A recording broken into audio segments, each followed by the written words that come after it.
ॐ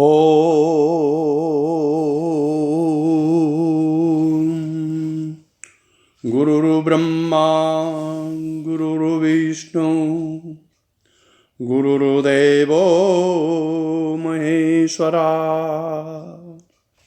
गुरु साक्षात् परब्रह्म तस्मै श्री गुरुवे नमः।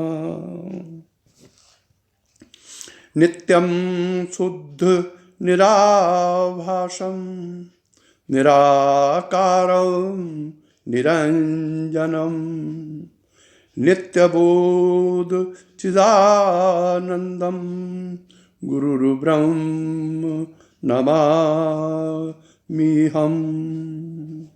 यस्य पाद प्रभाध्यस्ता प्रपंचो भाति भासुरा तमहं सद्गुरु वंदे पूर्णानंद चिदात्मकम्। ओम नारायणी नमस्कृता नरं चैव नरोत्तमं देवी सरस्वती व्यासं ततो जयमुदीरयेत्। शंकरा शंकराचार्या केशवा वादरायणा सूत्रभाष्या कृता बंदो भगवंतो पुनः पुनः। परम भक्त वत्सल सदगुरुदेव श्री देवेंद्र विज्ञानी जी महाराज के चरण कमलों में प्रणाम करते हुए इस परंपरा के सभी साधकों की आध्यात्मिक उन्नति की प्रार्थना श्री चरणों में करते हुए श्री गुरुदेव द्वारा लिखित सरदर्शन हृदयोद्गार का प्रथम प्रवचन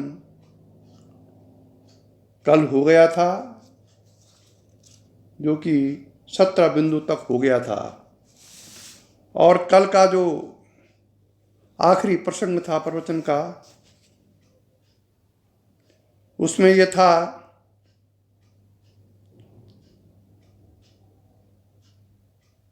कि विशुद्ध काम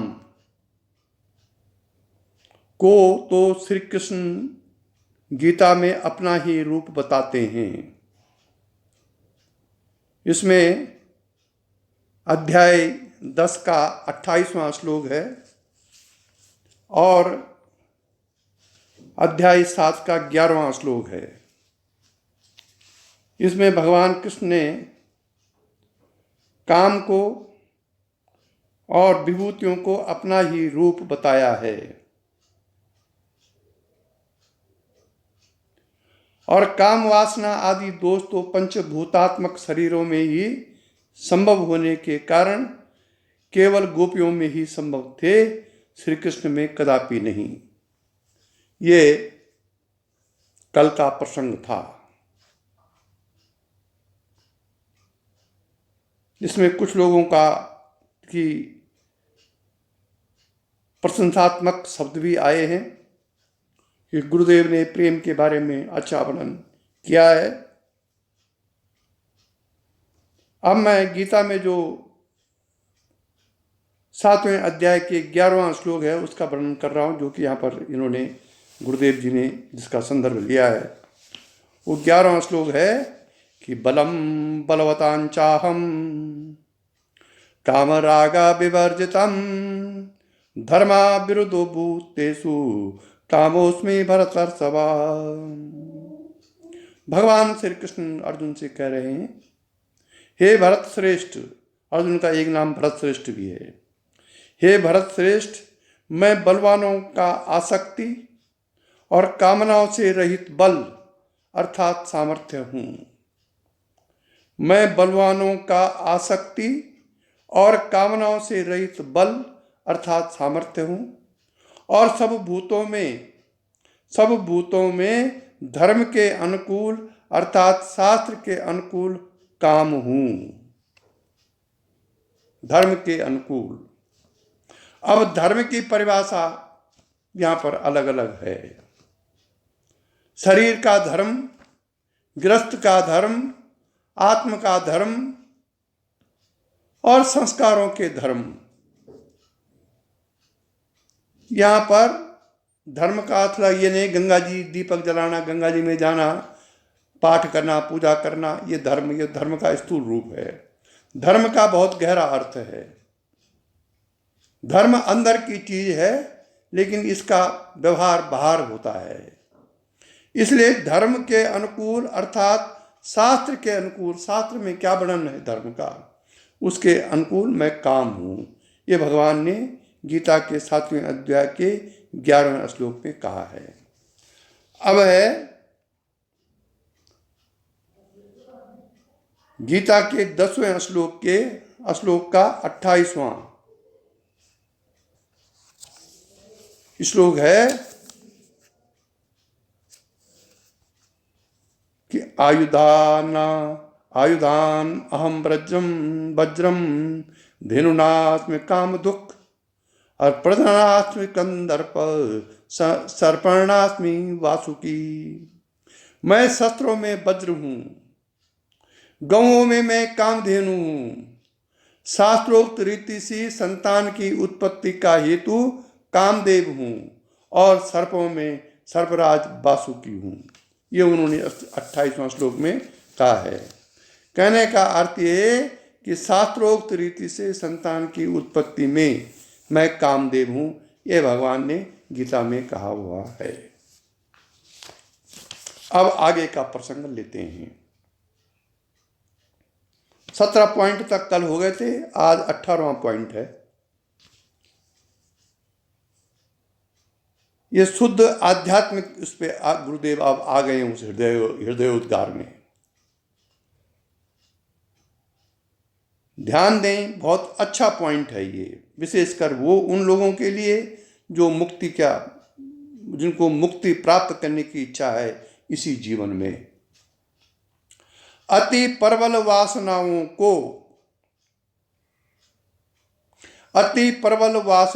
को नष्ट करने के 2 ही प्रशस्त उपाय हैं। एक तो विवेक पूर्वक भोग लेना और दूसरा आत्मज्ञान से भस्म कर देना। नारायण। अब देखिए आगे पॉइंट देखिए। अति प्रबल वासनाओं को नष्ट करने के 2 ही प्रशस्त उपाय हैं। एक तो विवेक पूर्वक भोग लेना और दूसरा आत्मज्ञान से भस्म कर देना। ये 2 पॉइंट क्लियर आ गए। तप और त्याग से बलात् दबाने से तो वह सूक्ष्म अदृश्य हो जाते हैं, नष्ट नहीं होते।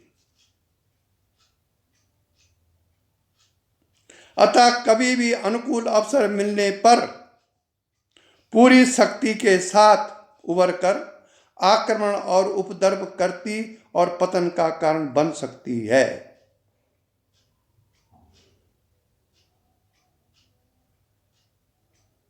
इसलिए बुद्धिमान इन्हें दबाने में नहीं बल्कि जैसे भी बने नष्ट करने में है। जैसे भी बने। वासनाओं के समूल नष्ट हुए बिना श्री भगवान से मिलना संभव नहीं है। जबकि गोपियां उनसे मिलने के लिए तन मन और धन से समर्पित और आतुर थी। इसलिए गोपियों और कुब्जा के काम वेग को नष्ट करने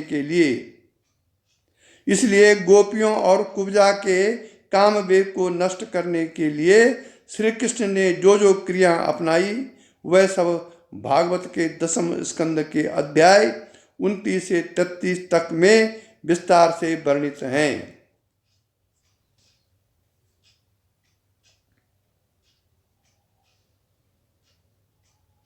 लाख समझाने और स्पष्टीकरण देने पर भी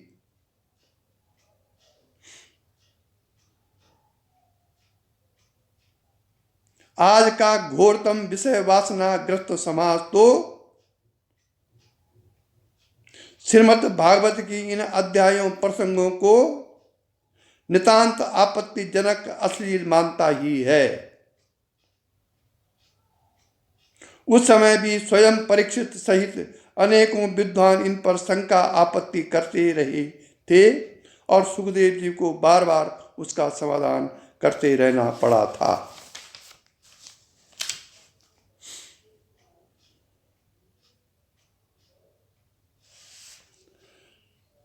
शास्त्र कहते हैं कि समर्थों की नकल कभी नहीं करनी चाहिए, क्योंकि वह तो अपने सामर्थ्य के कारण दोषों से लिप्त नहीं होते। समर्थ को नहीं दोष गोसाई, तुलसीदास बोल रहे हैं, समर्थ को नहीं दोष गोसाई, रवि सुरसरी पावकी नाई। सूर्य पर क्या दोष लग सकता है? इतना प्रखर प्रकाश उसका है कि उसके सामने कोई टिक नहीं सकेगा। सुरसरी गंगा पर कौन दोष लगा सकता है? इतना प्रभाव उसका है, इतनी पवित्र की मान्यता उसकी है कि उस पर कूड़ा करकट पड़ने पर लोग उसको पवित्र ही मानेंगे, कोई दोष नहीं उस पर। अग्नि पर कौन दोष लगा सकता है? उसमें मैला ही पड़ेगा तो वो अग्नि जैसा ही हो जाएगा। इसलिए सामर्थ्यवान को कोई दोष नहीं है, दोष निर्बलों के लिए है। और सामर्थ्यवान को तो कोई दोष छू भी नहीं सकते। गुण दोष प्रकृति के 5 भूतों के कार्य हैं। जो प्रकृति से ऊपर उठ गए हैं उनको गुण दोष कैसे लिप्त हो सकते हैं? अतः उनके केवल आदर्शों का ही पालन करना चाहिए, उनकी नकल कदापि नहीं करनी चाहिए, नहीं तो पतन सुनिश्चित है।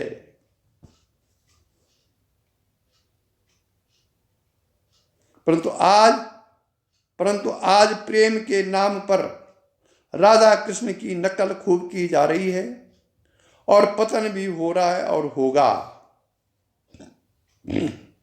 घोर अज्ञानी विषयी जीवात्मा यदि पूर्ण ब्रह्म की इस प्रकार नकल करेंगे तो पतित तो होंगे ही। भला इंद्रियों और विषय के संयोग से मिलने वाला विषय सुख आनंद रूप प्रेम कैसे हो सकता है? इसी कुबुद्धि के कारण प्रेम के नाम पर वासनाओं और पतन का नरक मिलता है।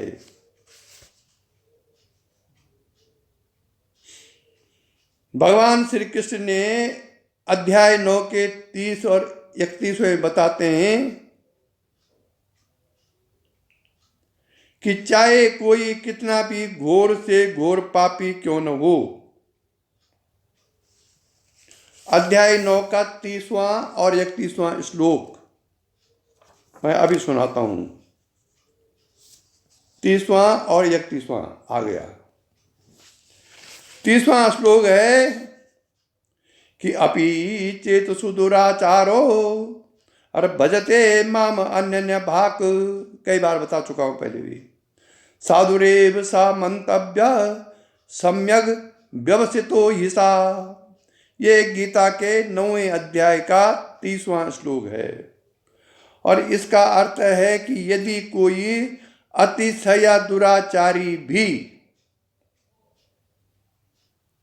अनन्य भाव से मेरा भक्त होकर मुझको भजता है तो वह साधु ही मानने योग्य है,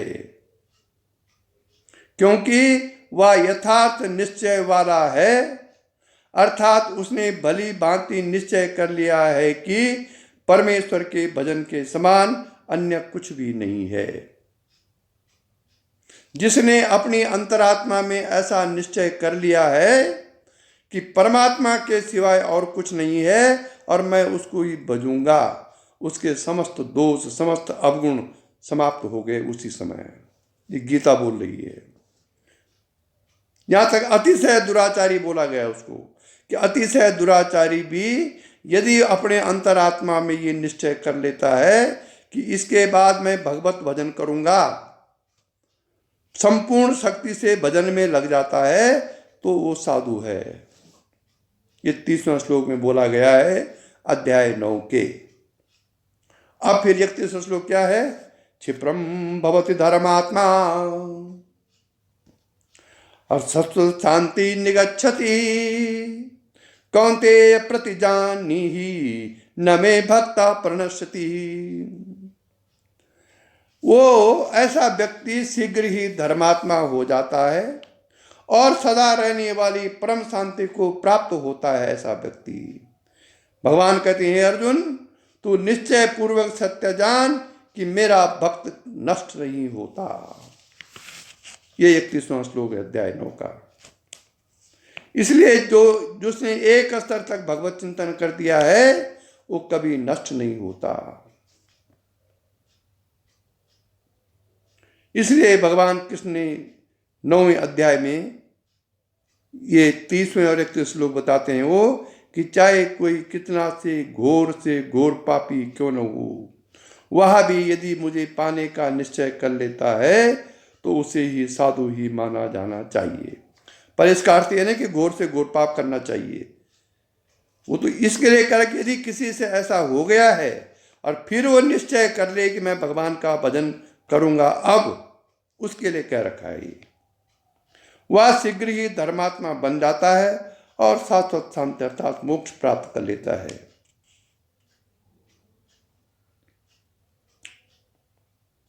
यदि कोई अपने जीवन भर के सभी दुष्कर्मों पापों को खुले रूप में स्वीकार करता हुआ पश्चाताप पूर्वक सद्मार्ग पर चलने तथा परमात्मा की प्राप्ति की इच्छा करे, उधर चलना चाहे, तो मेरे विचार से उसके सब पाप धुल जाते हैं। ये गुरुदेव का कथन है। पूर्ण रूप से उसकी सहायता करना हर सज्जन और दयालु संत व्यक्ति का धार्मिक तथा सामाजिक कर्तव्य है। विशेषकर वे गृहस्थ जो सर्व संपन्न हैं, जिनके पास भगवान की कृपा से धन वैभव आया है, वो ऐसे लोगों की सहायता करें जो हर समय भगवत चिंतन में और समाज को आत्म कल्याण में लगा हुआ है, तो उनके धन का वो सदुपयोग है। और यदि वो 50,000 रुपए की दारू पी रहे हैं साल भर, तो वो फिर दुरुपयोग है। शापित करेगा धन। ये जन्म तो चल जाएगा लेकिन आगे का जन्म बहुत विचित्र होगा। इसलिए सदगृहस्थियों का कर्तव्य है कि वह ऐसे लोगों की मदद करें जो सचमुच समाज की भलाई में लगे हुए हैं। भलाई भौतिक नहीं, आध्यात्मिक भलाई में।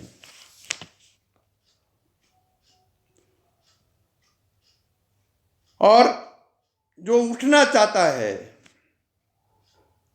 उस उठने के लिए कई हाथ आगे आने चाहिए जिससे कि वो पूर्ण रूप से उठ सके। यदि बुद्धिमान आध्यात्मिक लोग भी ऐसा नहीं करेंगे तो इन गिरे हुए भगवान के बंदों को सहारा कौन देगा।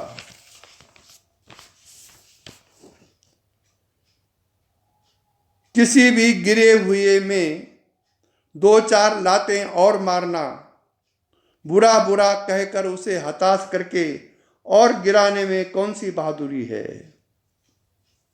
ऐसा तो सभी संसारी लोग करते ही हैं, परंतु सभी में परमात्मा को देखने तथा दयालु बनने में प्रयत्नशील बुद्धिमान लोग भी सामान्य संसारी की तरह ऐसा ही करें तो कथनी और करनी के इस अंतर पर आश्चर्य होना स्वाभाविक है।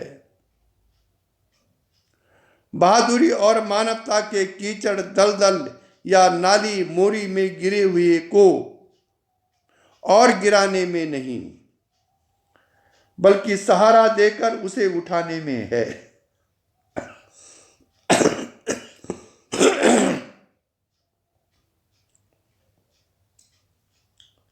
भले ही ऐसा करने में थोड़ी कीचड़ भी सहनी पड़े, मांगने पर भी गिरे हुए को उठने में सहारा न देना, तो मेरे विचार से अपराध या पाप ही है। आपको पता है कि अमुक सज्जन, विद्वान, आत्मज्ञानी, ब्रह्मज्ञानी पुरुष को मेरी जरूरत है, या क्या जरूरत है उसको, फिर भी आप सामर्थ्य होते हुए भी नहीं कर रहे हैं, तो गुरुदेव के अनुसार ये अपराध या पाप है। सबसे बड़ा पाप ये है। क्योंकि तुलसीदास ने रामायण में कहा है कि विधिवश सुजन कुसंगत पर हहि फणी मणि समा निज गुण अनुसर हहि। विधिवश माने विधाता के बस, पूर्व कर्मों के बस। सज्जन व्यक्ति, विद्वान व्यक्ति, प्रभु का चिंतन करने वाला व्यक्ति भयंकर आपत में घिर सकता है, लेकिन उस घिरे हुए व्यक्ति को, उस गिरे हुए जो कि आपातकाल में है, उसकी हंसी मजाक उड़ाना या उससे दुराव करना, ये सबसे बड़ा पाप माना गया है। मैं अधिकतर उन लोगों की बात कर रहा हूं जो अध्यात्म में आरूढ़ हैं, जो ईश्वर के मार्ग में आरूढ़ हैं। संसारियों की बात मैं नहीं कर रहा हूं।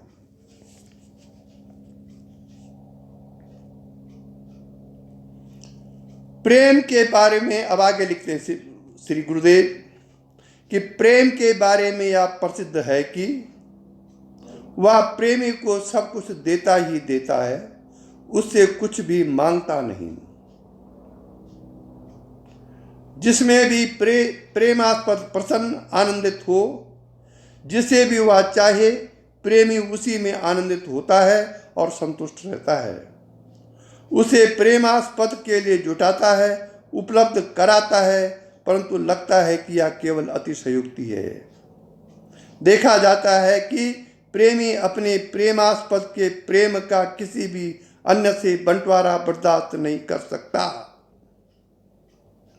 उसका प्रेमास्पद किसी अन्य से भी उतना ही प्रेम करे या उसे कभी सहन नहीं होता। यदि ऐसा होता है या इसकी संभावना, आशंका, संदेह तक भी हो तो तथा कथित प्रसिद्ध सौतिया डाह की तरह जल बुनकर वह प्रतिशोध पर उतारू हो जाता है।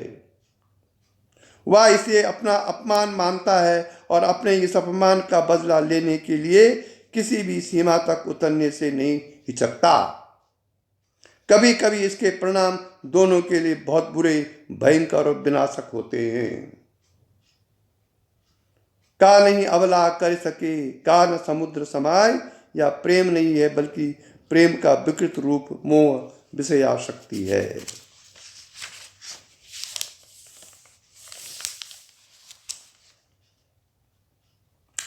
किसी के प्रेम को केवल अपने लिए ही सुरक्षित बनाए रखने के लिए डाह से या वैसे ही चिढ़ाने वाली बहुत सी बातें कही जाती हैं, क्योंकि प्रेम के अभाव में जिए व्यक्ति तथा अन्य प्रेमी को प्रेम का बंटवारा बर्दाश्त नहीं होता। ये बातें भी प्रेम के उद्दीपन के लिए उल्लाहना भरी होती हैं, जिनमें अश्लीलता घृणा कदापि नहीं होती। गोपियों में से भी कुछ गोपियां श्री कृष्ण के लिए ऐसा ही प्रयोग करती थी, क्योंकि श्री कृष्ण उनके अन्य प्रियतम थे और वह उनकी अन्य प्रियतमाएं थी। परंतु यदि किसी का अपना ही प्रेम, श्रद्धा, विश्वास अन्य न हो, अन्य किसी और में भी बढ़ता हुआ हो, तो उसे ऐसा प्रयोग करने से कोई लाभ नहीं हो सकता, उल्टे हानि ही अधिक होगी। यह प्रयोग तो केवल एक निष्ठ अन्य के लिए ही लाभदायक हो सकता है। निर्मल प्रेम दिव्य जीवनदायक क्षीर है और कपट रूमी खटाई की एक बूंद पड़ती ही वह फट जाता है। जल पय सरिस बिकाय, देखो प्रीति की रीति भली। देखो प्रीति की रीति भली, जल पय सरिस बिकाय, कपट खटाई परत ही बिलग होत रस जाय। ये प्रेम के बारे में उन्होंने अपने हृदयोद्गार में लिखा है। एक आध्यात्मिक टिप्स है, उनके बारे में श्री गुरुदेव लिखते हैं, जिन साधकों को मैं ही सर्वत्र पूजित हूँ ऐसा अनुभव हो रहा है, मैं का मतलब यहाँ पर शरीर नहीं है, चेतना है, उनके प्रति मेरे अंतःकरण से बधाई उद्दाम वेग से प्रभावित हो रही है। सभी साधनों से एकमात्र यही वास्तविक अनुभवनीय है। या शरीरस्थ लघुकाय मैं अनादिकाल से तीनों शरीरों, अवस्थाओं, गुणों तथा पांच कोशों से सघन आच्छादित है। यदि किसी भी युक्ति अथवा साधन से इसे इन सभी आवरणों से पूर्णतः अनावृत कर लिया जाए तो यही मैं अनंत होकर हाथ में बहुत छोटी सी गेंद के समान अखिल विश्व ब्रह्मांड को अपने में समेट समा लेगा।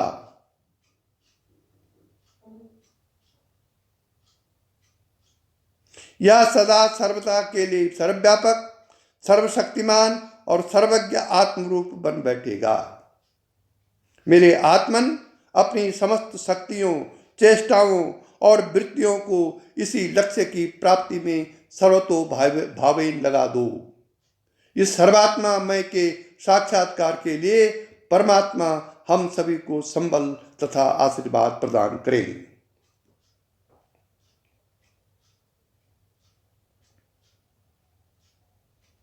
अब दूसरा पॉइंट है,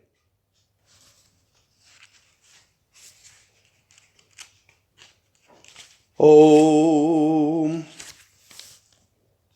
एक वह सज्जन महान भाव हैं जो सदाचार, सद्व्यवहार, सदुपदेश तथा परोपकार परायण होकर सर्वप्रियता एवं पूजा प्रशंसा के पात्र हैं।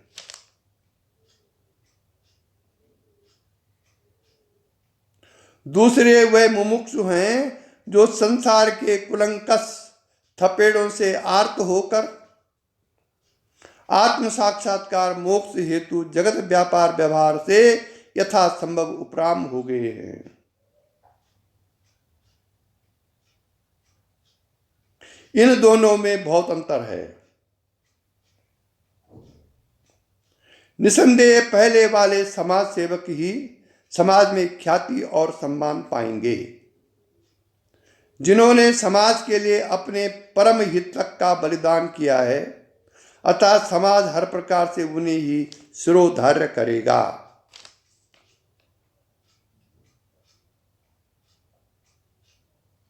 परंतु इसका अधिकतम लाभ लोक ख्याति अथवा बुद्धि अंतःकरण की शुद्धि तक ही सीमित है। जीवन मुक्ति या मोक्ष कदापि नहीं। मानव जीवन के सर्वोच्च सर्वश्रेष्ठ उद्देश्य आत्म साक्षात्कार द्वारा मोक्ष या जीवन मुक्ति के लिए तो उसे इन सब व्यवहारों से उपराम होकर तीव्र मुमुक्षुत्व संपादन करके आध्यात्मिक साधना की ओर ही मुड़ना पड़ेगा। देखें गीता अध्याय 18 श्लोक 61 से 66, अध्याय 14 से 15 और त्रिपुरा रहस्य का अध्याय 19, इसमें यह वर्णन है। जो इस तथ्य को स्पष्टता विस्तार से बताते हैं कि जगत में कर्तव्यों और कर्मों के जाल से मुक्त हुए बिना कोई आत्मनिष्ठ और अंतर्मुख स्वनिष्ठ नहीं हो सकता।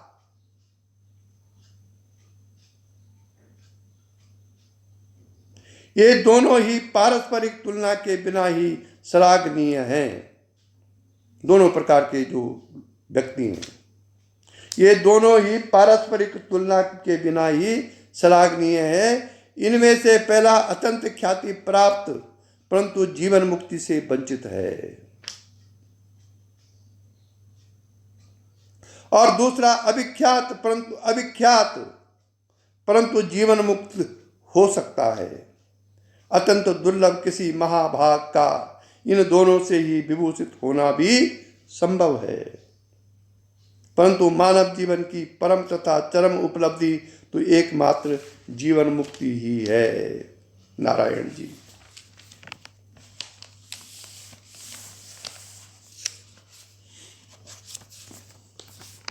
अब तीसरा पॉइंट देखिए जो कि आध्यात्मिक साधकों के लिए बहुत आवश्यक है। गुरुदेव ने इसमें ये चूड़ांत लिख दिया है जो कि आपको कहीं शास्त्रों में बहुत कम मिलता है। बुद्धि चातुर्य अविलंब प्रभावशाली प्रत्युत्तर एवं परिमार्जित कुतर्कों द्वारा अपने दोषों अपराधों को अपने विरोधी के सिर मढ़ने का सठतापूर्ण आचरण समाज में नकली सम्मान या ख्याति दिला सकते हैं। ये सभी आज के कृतघ्नी स्वार्थी कपटी छलिया और विविध दाहपूर्ण जगत में सुरक्षित जीवन यापन के लिए कूट शैलियां ईश्वर प्रदत्त मानी जा सकती है। कूट शैलियां, परंतु श्रेयार्थी आध्यात्मिक साधक के लिए ये सब नितांत अनुपयोगी एवं त्याज्य हैं, क्योंकि ये दुर्लंघ प्रतिबंधजनक हैं। शुचि एवं सहज सरल स्नेहशील प्रशस्त आचरण ही अध्यात्म साधन के अवरोधों को हल्का करता और मिटाता है।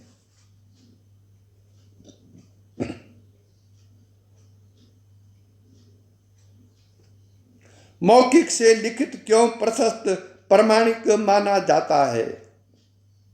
प्रथमता तो मौखिक के अनेकों श्रोता साक्षी अनायास ही सहज संभव हैं। लेखन में ऐसा नहीं है।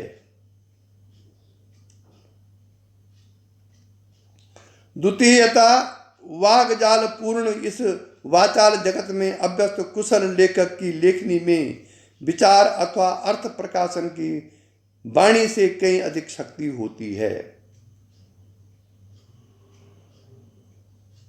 बोले गए शब्दों या वाक्यों को अपने पक्ष या बचाव में ही तोड़ा मरोड़ा नकारा अथवा अन्यथा अर्थी बताया जा सकता है, जबकि लेखन में दूसरों को इस प्रकार से बहकाने मूर्ख बनाने की भी ऐसी सुविधा सहज ही उपलब्ध नहीं होती। इसलिए चतुर जन किसी न किसी तरह यथाशक्ति लिखने से बचते हैं, परंतु ऐसी सभी कुटिलताएं आत्म जिज्ञासु के लिए आत्म साक्षात्कार में बाधक होने के कारण सर्वथा निषिद्ध है।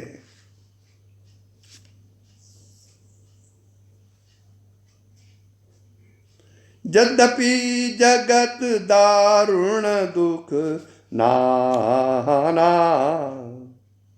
सबते कठिन जाति अपमाना।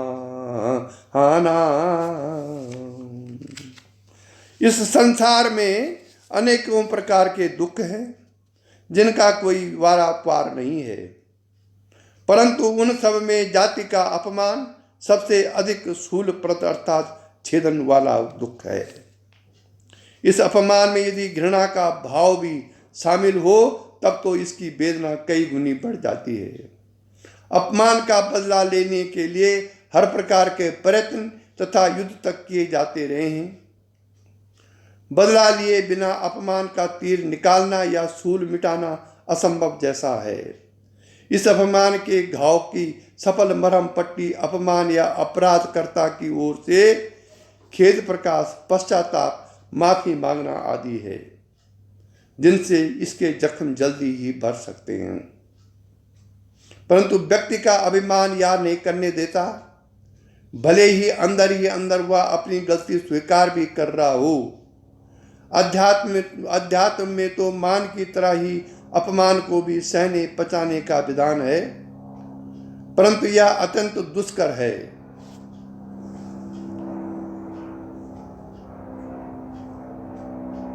ऐसा कर सकने वाला या परम संत पूर्ण ज्ञानी होगा या फिर नितांत आत्महीन निर्बल होगा।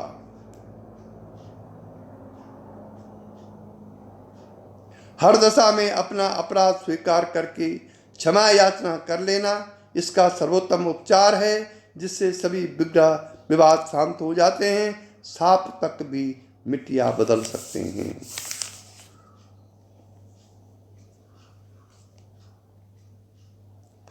मानव जीवन का संयत, सुरक्षित और सुसंचालित रखते हुए मानव जीवन को संयत, सुरक्षित तथा सुसंचालित रखते हुए गंतव्य तक पहुंचने के हित में हमारे ऋषियों, मुनियों, विचारकों ने मानव मर्यादाओं का गठन किया है। हमारे धर्म ग्रंथों में इनका विस्तार से वर्णन है। यथा अवसर, यथा योग्य, यथा आवश्यकता इनका पालन करने से ही हमारा जीवन सफल हो सकता है। ये हमारी जीवन रूपी नदी के किनारे हैं, अतः मानव मात्र के लिए इनका पालन अनिवार्य है। जो यथा योग्य इनका पालन न करके हठपूर्वक निरंकुश होकर इनके विपरीत बरतता है, उसका जीवन बरसात में उफनती हुई उस नदी के समान हो जाता है, जो अपने दोनों कूल किनारों को तोड़ती हुई अपना अस्तित्व भी मिटा लेती है। इसका निग्रह किसी के भी बस की बात नहीं होती। इस पर कोई बांध नहीं बनाया जा सकता है या अपने प्रवाह में हर किसी को बहा ले जाती है। आसपास तक के प्रलय मचा देती है। इस विनाश से बचने के लिए मर्यादाओं का पालन ही एकमात्र उपाय है। निसंदेह जो जीव भाव से सर्वथा मुक्त होकर ब्रह्मनिष्ठ हो गए हैं, वह इन सभी शास्त्रीय मर्यादाओं से सर्वथा मुक्त होते हैं। पर वह भी समाज में रहते हुए या तो आदर्श रूप में इनका पालन करते हैं, नहीं तो फिर समाज से सर्वथा अलग रहकर नितांत एकांत में जीवन बिताते हैं।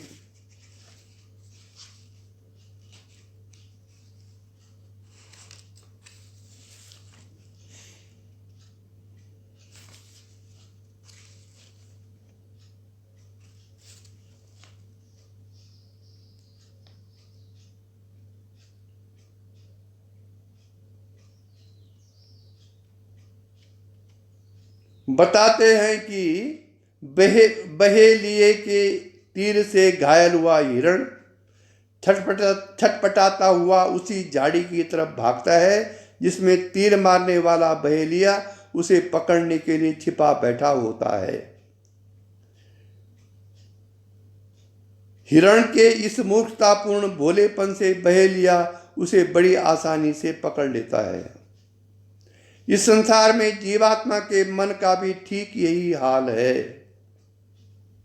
मोहांध पागल मन भी सुख, शांति, आनंद पाने की मृग मरीचिका के ठोकरें खाता हुआ इधर से उधर भटकता रहता है और संसार में जहां जहां से भी सुख शांति की आशा पालता है, अंततः वहीं वहीं से दुखों और निराशाओं के गर्त में जा गिरता है।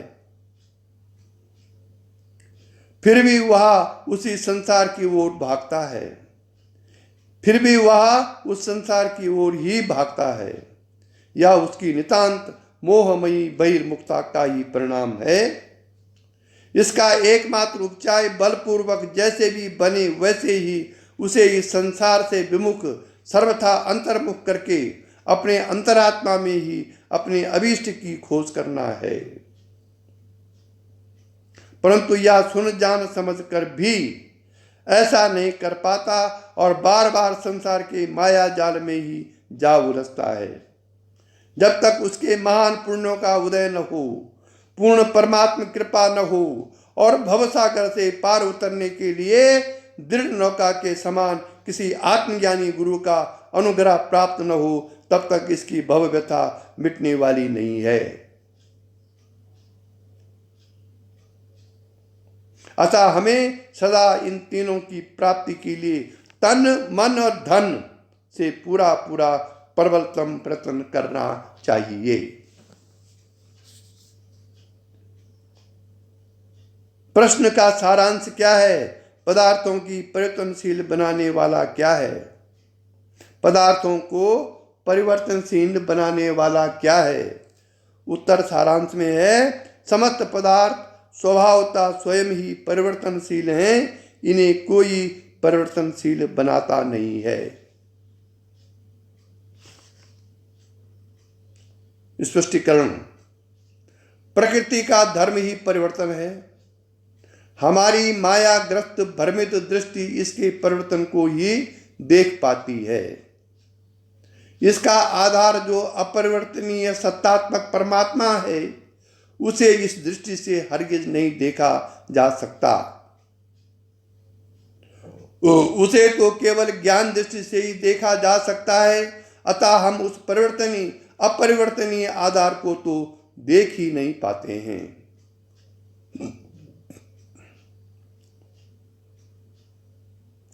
श्री शंकराचार्य उसे देखने की विधि बताते हैं कि दृष्टि ज्ञानमयी कृत्वा पश्चेद ब्रह्मयी जगत। जब तक आपकी दृष्टि ज्ञानमयी नहीं हुई, तब तक ये संसार भी, ये जगत भी ब्रह्ममय कैसे दिखाई देगा। इस उपाय से परिवर्तनशील पदार्थों मतलब नाम रूपों के आधार रूप में उस अपरिवर्तनीय परमात्मा को भी देखा जा सकेगा। गीता में श्री कृष्ण बताते हैं कि जो इस समस्त परिवर्तनशील नाशवान दृश्य के आधार रूप में अविनाशी अपरिवर्तनीय तत्व को देखता है, वही ठीक ठीक देखता है, वही ज्ञानी है। श्रीमन नारायण। ओम शिव जी, शिव गुरु, शिव तत्व। ओम।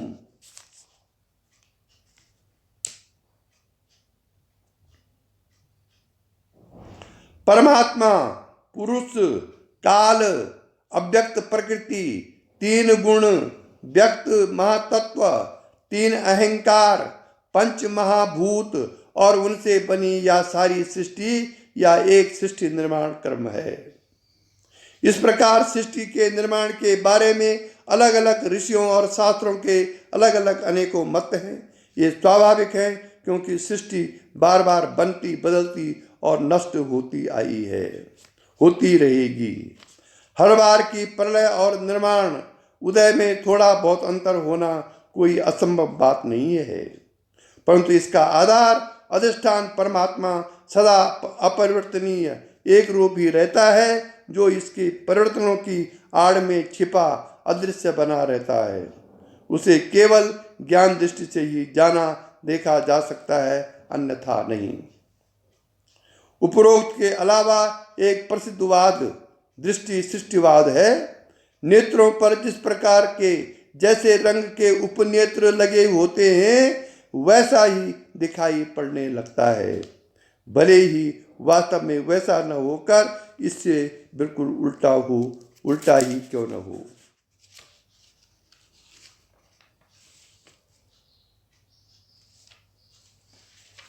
ओम। जौहरी के शोरूम में जाकर हम हीरा मोती पन्ने जड़े पॉलिश किए चमचमाते हुए अनेकों आभूषणों को देखते हैं तथा उनकी मनमोहक चमक में आसक्त होकर उन्हें ही देखने में इतने तन्मय हो जाते हैं कि अपने आप का भी भान नहीं रह जाता। उस समय हम अनजाने ही अपनी संपूर्ण सत्ता तथा चेतना को उन आभूषणों की चमक में ही खपा देते, अर्थात उनमें हवन स्वाह कर बैठते हैं। यह असावधानी जन्य विस्मृति ही माया है।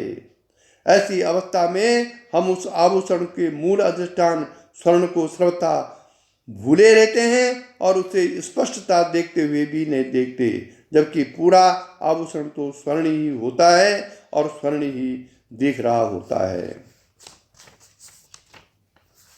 ठीक यही बात दृश्य सृष्टि और परमात्मा के बारे में भी है। यद्यपि परमात्मा स्वयं ही सृष्टि के रूप में समवर्तित हैं, तथापि हम प्रत्यक्ष और मनोहर दृश्यों में अनजाने ही अपनी संपूर्ण सत्ता और चेतना को खपा देते हैं और उसमें मूल अधिष्ठान रूप से सदा सर्वदा स्थित परमात्मा को नहीं देख पाते। नाम रूप माया दृश्य के आकर्षण से बचकर उसे त्याग कर अर्थात मिथ्या जानकर ही हम उसमें परमात्मा को देख सकते हैं। सामने प्रत्यक्ष देखते हुए भी उसे न देख पाना ही माया है, उसे देख पाना ही ज्ञान है। यही आत्म साक्षात्कार है।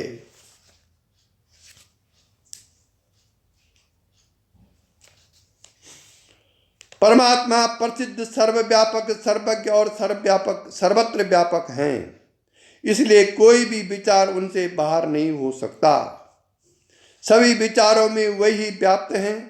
जब तक कि हम पूर्णतया निर्विचार और सचेत न हो जाएं, अर्थात उन्हीं में विश्रांति न हो जाए। मैं उनके बारे में अनेकानेक विचारों में से एक प्रमुख आपके इस विचार की सराहना करता हूं। प्रत्येक विचार या मान्यता विचारक की चेतना का क्षितिज होता है, और जब तक कि वह किसी श्रेष्ठतर विचार में बदले नहीं, तब तक उसी विचार या मान्यता का स्वभावतः अनुसरण तथा प्रचार प्रसार करता रहता है। सभी वेद, उपनिषद, गीता, आध्यात्मिक साहित्य ऐसे ही विभिन्न विचारों से भरे हैं, और अध्यासी के बुद्धिगत अहम, ध्यान रखिए, और अध्यासी के बुद्धिगत अहम और मताध्यास के कारण वाद विवाद का विषय बनते हैं।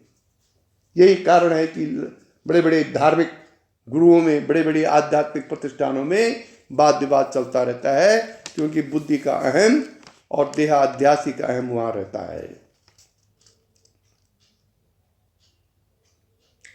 वेद उपनिषद गीता आदि में अनिर्वचनीय परमात्मा को संपूर्ण विभूतियों, शक्तियों, विचारों, भावनाओं तथा निश्चयों से परिपूर्ण बताया गया है। अतः जिस विचारक ने अपनी खोजपूर्ण बुद्धि से उसका जैसा भी स्वरूप समझा है, वह वैसा भी होने के कारण ठीक ही है। प्रत्येक विचारक अपनी खोजपूर्ण बुद्धि के अंतिम चोर रूप क्षितिज का ही पूर्ण तथा अंतिम सत्य के समान कथन और प्रचार प्रसार करता है, क्योंकि उससे आगे तो उसकी बुद्धि जाती ही नहीं है।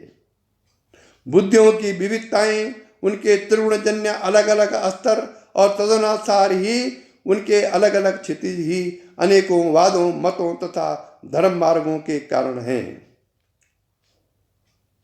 अनेकों मत मतांतर का इसी कारण से है। अनेकों मत मतांतर एक इसी कारण से हैं। द्वैत, अद्वैत, आस्तिक, नास्तिक, दैवी, आसुरी, देवता, राक्षस, पाप, पुण्य, भला, बुरा, सुख, दुख, ज्ञान, अज्ञान, प्रकाश, अंधकार आदि जितने भी परस्पर विरोधी भाव, रूप, शक्तियां तथा लक्षण हैं, उस अशिव रूप शिव के आभूषण ही हैं।